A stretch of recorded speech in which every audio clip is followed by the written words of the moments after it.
Итак, у нас Canon MF 443.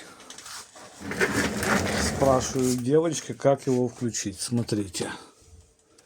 Вот наш разъем, вот шнур. Вставили.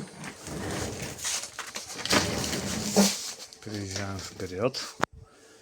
Нажимаем кнопочку. Все, шум пошел. Редуктор заработал.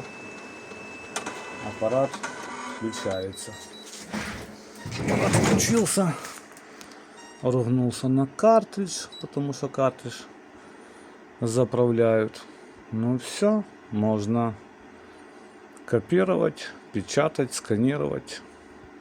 Проверьте подключение у вас по USB сетевой, либо по Wi-Fi. Всем хорошего здоровья!